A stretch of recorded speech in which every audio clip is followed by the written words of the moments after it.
බුදුහාඳුරෙන් කාලෙත් මෙහෙම හම්බ වෙලා ඒගොල්ලන් හැබැයි ලොකු කර්ම තිබ්බා. බණ කියලා මෙයා කළා. දැන් වෙලාව අපිට ටිකක් පරක්කුයි දෙයක් කරන්න තියෙනවා කියලා නැකිట్లా ගියා.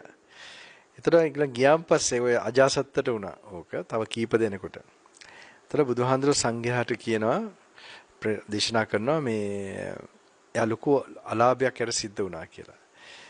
ඒ අලාභය තමයි එයා තව ටිකක් හිටියා නම් ඉඳගෙන. බලන්න බුදුන්ගේ සෙවනේ තව ටිකක් හිටියා නම් එයාට ලාභයක් කියන්නේ බුදුහාඳුරගේ ශාසනය මොකද්ද?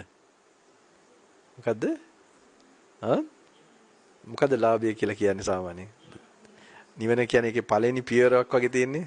සෝවන්වත් අඩු ගන්න. ඔය එක වෙන්න තිබ්බ අපරාධයකනේ.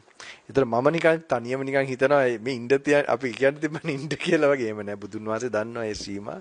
උන්වහන්සේම දඟලන්නේ කරන්නේ නෑ. ඒක හරි පුදුමයි නේ. ලොකු වෙන. ඉතින් අර ඒ ආනන්තරිය කරපු කර්මය ඒක බලපෑවා. ඒක වෙන්න විදියක් නෑ. ඒ කර්මයේ බලවත්කම හින්දා